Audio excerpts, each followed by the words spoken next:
જે તાજીકની જે વાત છે એમાં આવું સરસ છે. તો તાજીકની અંદર 12 ખાના છે.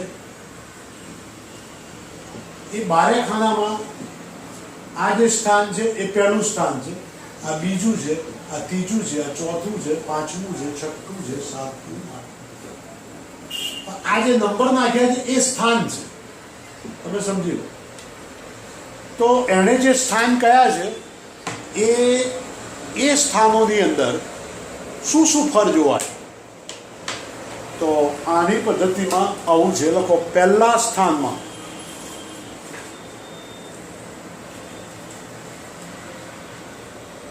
जो कुंडली है उसके पहले स्थान में शरीर, वर्ण, वर्ण यानी रंग. कुंडली के पहले स्थान में शरीर, वर्ण, चिन्ह यानी बॉडी पे कोई चिन्ह होता है ना, लगा हुआ दाग के ऐसा चिन्ह. आयुर्दा यानी आयुष्य, उम्र, एज, सुख दुख, जाति, आचार, आचार यानी शील के चारित्र. इसका जो शुभाशुभत्व है, ये शुभ होना कि अशुभ होना, समझते हो? वो जो देखना है तो कहाँ देखना चाहिए? लग्न के स्थान में. लिखियो भाई. तो पहले स्थान में देखो एक विशिष्टता इसमें बताई है, सुख दुख. It's very important. सुख दुख जो बताया है और अपना चारित्र जो बताया है, जो देखना है वो पहले स्थान में है. फिर दूसरा स्थान लिखो. दूसरे स्थान में सुवर्ण,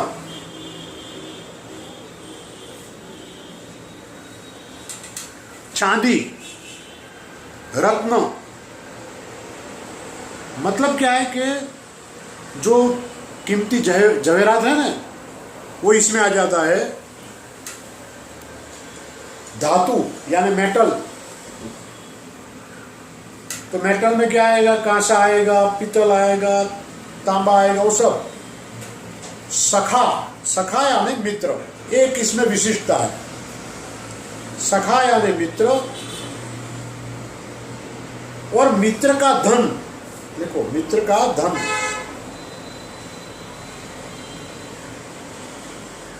वो द्वितीय भाव में विचार करने का है. मतलब क्या है कि ज्योतिष में आप देखेंगे कि जो तीसरा स्थान है वो मित्र का है. तो जो ત્રીજું સ્થાન છે એ ત્રીજું સ્થાન મિત્રનું છે.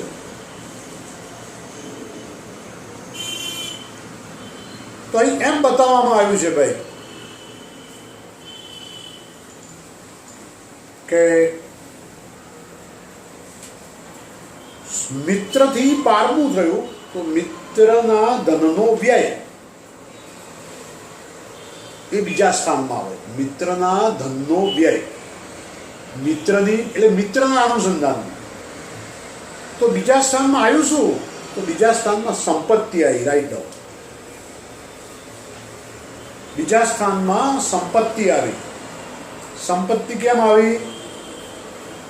કે ધાતુ, સોનું. એટલે જૂના ગ્રંથોમાં સંપત્તિને આ લોકોએ કેવલ સોનું જ ગણ્યું છે. સોનું જવેરાતને એને જ ગણ્યું છે. એટલે તમે ધ્યાનથી જોશો કે જૂના લોકો સોનું દાટી રાખતા હતા, ખાડો ખોદીને મૂકી રાખતા, રૂપિયા બધા દબાવી રાખતા, ચાંદીના સિક્કા મૂકી રાખતા હતા. તો એ લોકોની સંપત્તિ શું હતી? સોનું, ચાંદી, જવેરાત. આમ વચગારાની જ્યારે આ ગ્રંથો લખાયા ત્યારે. હવે જેમ બતાવે છે તો પછી पितृस्खलन लखो. पिता का जो कार्य, पिता के कार्य में तकलीफ होता है, साहस होता है, कर्म होता है, समझते हो? मार्ग यानी रास्ता होता है, नौकर होता है, भाई होता है. एक तीसरे स्थान में देखते हैं. देखो तो तीसरे स्थान में क्या देखते हैं? भाई, नौकर, मार्ग, पिता का कार्य में तकलीफ होना, साहस, साहस का कोई काम, विक्रम यानी पराक्रम, ये सब तृतीय स्थान में है। तो आ બધું આવે છે ત્રીજા સ્થાનમાં। માર્ગ એટલે હવે તમે સમજી લો, પ્રવાસનો પ્રશ્ન આવે એટલે પ્રવાસનું સ્થાન ખાલી 9મું એકલું નથી, ત્રીજું પણ છે, પણ ત્રીજાનો પ્રવાસ છે એ માર્ગ એટલે રસ્તો છે, લાંબી ટ્રાવેલ નથી। ઓકે, એટલે ત્રીજા સ્થાનમાં ફોરેન નથી પણ નાની ટ્રાવેલ છે। પણ જે માણસ વારંવાર ફોરેન જતો હોય એના માટે ત્રીજું સ્થાન કામનું છે, કારણ કે એક ટ્રાવેલિંગનો પાર્ટ છે, એને ટ્રાવેલિંગનો પાર્ટ છે। એટલે ત્રીજા સ્થાનની અંદર બહુ સરસ આ નીલકંઠાચાર્ય અને શ્લોકમાં સરસ કહ્યું છે કે ત્રીજા સ્થાનનો ઉપયોગ તમે નાના ટ્રાવેલિંગ અથવા યુઝ્યુઅલ વારંવારના ટ્રાવેલિંગ માટે ત્રીજા સ્થાનનો યુઝ કરો। તો ખ્યાલ આવે તમને? તો ત્રીજું સ્થાન આ એક વિશિષ્ટ રીતે એમણે મૂક્યું છે, એ બહુ નોંધપાત્ર પોઈન્ટ છે। હવે ચોથા સ્થાનની વાત આવે છે। ચોથા સ્થાનમાં હવે જુઓ, પિતાનું ધન, આ બહુ સમજવા જેવું છે। ચોથા સ્થાનમાં પિતાનું ધન, દાટેલું ધન। અત્યારે આવા પ્રશ્નો ઓછા આવે છે, પણ જૂના મકાનવાળા હોય ને, ખબર છે, આમાં એવું બતાવ્યું છે કે गड़ा हुआ धन, मतलब कि पुराने समय में कुछ लोग धन को गाड़ देते थे, तो गड़ा हुआ धन वो कहाँ देखना चाहिए? चौथे स्थान में। लिखो तो चौथे स्थान में पिता का धन, गड़ा हुआ धन, खेती, मकान। अभी मेन क्वेश्चन मकान का रहता है। आयन कहते कि भूमि, जमीन, ये सब चतुर्थ भाव से देखो।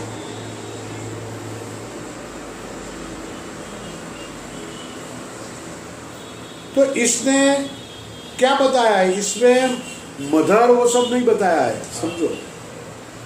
इसमें जमीन की वैल्यू की है, लेकिन मकान भी इसमें बताया है। बीजू आनी अंदर बहुत सरस कहे છે કે તો પછી પાંચમા સ્થાનમાં શું છે? લખો, પાંચમા સ્થાનમાં પુત્રે મંત્ર ધનોપાય ગર્ભ વિદ્યાત્મજે ક્ષણમ। તો પાંચમા સ્થાનની અંદર ધનનો ઉપાય એમ લખે છે કે પાંचवा स्थान में धन का उपाय, तो किस तरीके से पैसे मिल जाते हैं उसका आइडिया। एम कहते कि भाई मेरे पास पैसे नहीं है तो कहाँ से लाने के हैं, तो इसको क्या युक्ति करे, क्या आयोजन करे, नौकरी करिए कि धंधो करिए, शू करिए? तो पांचमું स्थान इम्पोर्टન્ટ जालकी राखो। आ बहु प्रश्न लोग पूछे છે, હું નોકરીમાં જીવીશ કે ધંધામાં? तो પાંચમા સ્થાનને ઇગ્નોર કરવાનું નથી। પાંચમા સ્થાનમાં બીજી વસ્તુ છે મંત્ર। लिखो मंत्र। मंत्र है और बड़ा इंपॉर्टेंट चीज इसमें बताया है कि मंत्र एक इंपॉर्टेंट पार्ट है। मंत्र कयो लाभकारक है? मंत्र कयो लाभकारक है? घणाने આપણે ના જોયું, પેલું અકડમમાં જોયું ને, મેં બતાવ્યું અકડમમાં જોયું કે તમને કયો અક્ષર લાભકારક છે, એ પ્રમાણે મંત્ર જે તમે લેવાનો હોય એ મંત્રના ભાઈ આગ્નેય છે, એનું પલ્લવ શું થાય છે, ઓમ ક્યાં લેવો, છેલ્લે નમઃ ક્યાં લેવું, આ બધા મંત્રોના રૂલ્સ રેગ્યુલેશન છે। તો હવે આ જે મંત્રની જે લેણાદેણી છે બહુ જરૂરી છે। એટલે એ એમ કહે છે કે જો તમને મંત્ર અનુકૂળ ના આવે અને જે લીધો હોય તો મંત્ર કરવાથી તમે દુઃખી થશો। એટલે આ તમને જબરજસ્ત આનો ઉલ્લેખ બહુ ઊંચો છે, આ લખી રાખો ખાસ। मन में आए ऐसा मंत्र कभी मत करो, शास्त्र के हिसाब से जो लेन देन होता है ऐसा ही मंत्र करो। તમે બહુ ધ્યાનથી જોજો કે હવે હું હનુમાનજીને માનતો હોઉં એટલે બધા ઉપર ઠોકી બેહાડું હનુમાનજી હનુમાનજી હનુમાનજી, પણ પેલાને હથી લેણું નથી, એને પથી લેણું છે, તો એને પવનપુત્ર બોલાવવાનું। हसे उसको लेन देन नहीं है तो पवन पुत्र बोला, तो क्या ऐसा डबल डबल नाम क्यों है? तो आके मूर्खाओ છે। लक्ष्मी सहस्र नाम, विष्णु सहस्र नाम, ख्याल आयो? हाँ, ગંગા સહસ્ત્રનામ, સીતા સહસ્ત્રનામ. સહસ્ત્રનામ કેમ કહ્યું? વિષ્ણુ સહસ્ત્રનામ. તો નામના અક્ષરો વધારે આપી એટલા માટે આપ્યા છે, દેવ એકના એક જ છે, પણ તમારી અક્ષરની લેણાદેણી થાય. પેલો યા અલ્લાહ કરતો હોય પણ અધી લેણું નથી, તું યા રહીમથી લેણું તો યા રહીમ બોલ ને. વાત એકની એક જ છે. તો અહીં આગળ બહુ જ વેરી ઇમ્પોર્ટન્ટ છે કે મંત્ર પણ લેણ દેણ વિના કરવો નહીં. અચ્છા, જો આની વાત ખોટી હોત તો તમામ મંત્ર કરનાર માણસ સુખી થવા જોઈએ. જો આ માણસની વાત ખોટી હોય તો જગતમાં જે લોકો મંત્ર કરે છે એ બધા સુખી હોવા જોઈએ. ઘણાએ 24 કલાક મંત્રને મારા કરીને અડધા થઈ ગયા હોય પણ ખાવાનો ફાંફા હોય એવા તમને જોવા મળશે. પાછા લાખ નહીં, 10 લાખ 25 લાખ મંત્રો કર્યા હોય. ચંપલ ફાટી છે, ખાવાનો ઠેકાણો હોય, કપડાં લાવવાનો. આપણે એમ થાય રોજ બિચારો મંદિર જાય છે, મહાદેવને રોટી ચડાય છે, પણ એને પગાર જો બચારામાં 5000 હોય તો 5માંથી 5000 મરે ત્યાં સુધી ના થયું હોય. તો એનો અર્થ એવો થયો કે મંત્ર જે છે એ કાં તો બકવાસ વસ્તુ છે, કાં તો મંત્ર જો રિઝલ્ટ આપતા હોય તો મંત્રની એપ્લિકેશન રોંગ છે. તો અહીં આગળ બહુ સરસ રજૂઆત છે. પુત્રે મંત્ર ધનોપાય ગર્ભ વિદ્યાત મજેક્ષણમ. સંતાનનું સુખ તમારે જુઓ તો 5મે જુઓ, પુત્રનું સુખ જુઓ, પુત્રી થશે કે પુત્ર થશે એ જુઓ, પણ વિદ્યા, ગર્ભ વિદ્યા. તમે કોઈ પૂછવા કે મારા પેટમાં જે ગર્ભ છે એ ગર્ભનું કેવું છે તો એ 5મા સ્થાનથી જોવાય. આ બહુ ધ્યાન રાખો. ને નથી જન્મેલું બાળક એનું જે પ્રશ્ન છે એ 5મા સ્થાનથી જોવાય. ગર્ભની હેલ્થ જોવાય. પણ મોટામાં મોટો પોઈન્ટ મંત્ર અને વિદ્યા છે. મંત્ર અને વિદ્યા એ તમારે જોવી હોય તો 5મા સ્થાનમાં જોવું પડે. અને 5મું સ્થાન એને જો લાભકારક है तो એમ કહે છે पंचम भाव से विचारना चाहिए और पंचम भाव अगर जो उसको अनुकूल है तो ही लाभकारक है. बाकी यूं ही मंत्र करने से फायदा नहीं है. ख्याल आयो भाई? तो एक बात लखी लो कि पुत्रे मंत्र धनोपाय गर्भ विद्यात मजेक्षणम. આ બધી વસ્તુ 5મા સ્થાનમાં જોવાય છે. હવે 6ઠું સ્થાન લો. એ મંત્રના અક્ષરો એ હું તમને બતાવીશ આગળ એની પદ્ધતિ છે. તો આ જે એની પદ્ધતિ છે એ બહુ સરસ છે અને તમે આનાથી નક્કી કરશો અને વધારે ઉત્તમ એ મેં તમને પેલા શાસ્ત્ર બતાવ્યા ને કે અકડમ ચક્ર છે, મંત્ર ચક્ર છે, મંત્ર સિદ્ધિ છે, મંત્રની પદ્ધતિઓ છે, પૂર્વાભિમુખ મંત્ર છે, પશ્ચિમ. એવું ના માનશો કે આપણે પશ્ચિમ બાજુ નથી જોતા, મુસ્લિમો એટલા પશ્ચિમ જોઈએ છે એવું નથી. કોઈ પણ હિન્દુ છે જે ગાયત્રી કરતો હોય એ સાયમ સંધ્યામાં પશ્ચિમમાં જોતો હોય છે. એ પશ્ચિમ તરફ અર્ઘ્ય આપે છે. મોટા ભાગના મંદિરો આપણા જોશો ને એ દેવની સામે પૂર્વ દિશા છે. એમ ખાસ કરીને શંકર ભગવાનના મંદિર, શિવલિંગ કહો કે કાબાનો પથ્થર કહો, તમને અહીંથી જોશો પશ્ચિમ બાજુ જ જોશો. તમે યાદ કરો બધા શિવનો મંદિર. હા, શિવના માથાની પાછળ અસ્તનો સૂર્ય મોટે ભાગે જોવા મળશે. ઘણા મંદિર છે કે જેમાં પૂર્વમાં છે. કારણ કે શિવની ખૂબી એવી છે કે શિવ 5 પ્રકારના શિવ છે. શિવ 5 છે. એમાં જે શિવની જે જલાધારી છે ખબર છે, જલ પડવાની, એવું ના માનશો કાયમ ઉત્તર બાજુ રહે છે. કોઈક શિવની ઉત્તર બાજુ, કોઈની પૂર્વ બાજુ, કોઈની દક્ષિણ બાજુ, કોઈની પશ્ચિમ બાજુ. અને કેટલાક શિવલિંગ એવા છે કે એની જલાધારી હોતી જ નથી, રાઉન્ડ જ હોય છે.